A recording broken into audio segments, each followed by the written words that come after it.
एक ऐसा आदमी था जो जिंदगी में 99 लोगों को कत्ल कर चुका था। उसकी जिंदगी जुल्म और नफरत से भरी हुई थी, मगर एक दिन उसने फैसला किया कि अब वो अपने किए का हिसाब करेगा और अल्लाह से माफी मांगेगा। इस नियत के साथ वो सबसे बड़े आलिम या बुजुर्ग को ढूंढने निकल पड़ा। वो समझता था कि अगर कोई बड़ा आलिम उसे राह दिखाए तो शायद उसकी सारी जिंदगी बदल जाए। रास्ता लंबा और तन्हा था। एक दिन उसकी मुलाकात एक दरवेश से हुई जो जंगल के किनारे अकेला रहता था। दरवेश ने उसकी सूरत देखी और उसका हाल जानकर कहा, तेरे जैसे गुनहगार की माफी नामुमकिन है। तू इतना बड़ा गुनहगार है कि जहन्नुम तेरी मंजिल है। ये अल्फाज सुनकर उसके गुस्से में आग लग गई और वो दरवेश को भी कत्ल कर बैठा। इस तरह उसके कत्ल 100 पूरे हो गए। इस वाकये के बाद उसके दिल पर एक नया बोझ आ गया, या शायद पहले से ज्यादा शर्म और अफसोस। वो फिर चला और एक मस्जिद के करीब रहने वाले बुजुर्ग आलिम के पास पहुंचा।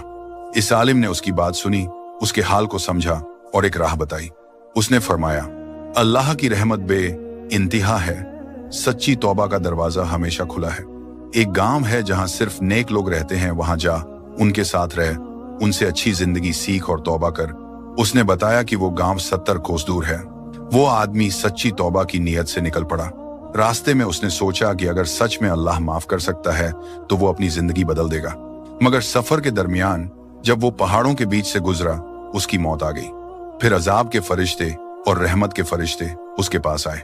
अजाब वालों का कहना था, इसने कभी कोई नेक काम नहीं किया, इसका ठिकाना जहन्नुम है। रहमत वालों ने कहा, लेकिन इसने तौबा की नीयत की थी, अपने गुनाहों से पलटने का इरादा रखा था। फिर अल्लाह ताला ने हुक्म दिया, दोनों गांव के दरमियान फासला नाप लो। जिस गांव से फासला कम होगा वही उसका होगा। जब फासला नापने लगे तो अल्लाह के हुक्म से जमीन सिकुड़ गई और तौबा वाला गांव उसके करीब हो गया। इतना करीब कि वो बस एक हथेली जितना फासला रह गया और उस शख्स को जन्नत में दाखिल कर दिया गया।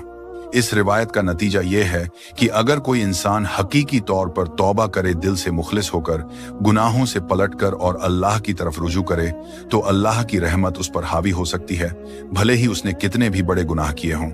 ये वाकया एक मशहूर और सही हदीस है जो सहीह बुखारी हदीस नंबर 3470 और सहीह मुस्लिम दोनों में मौजूद है।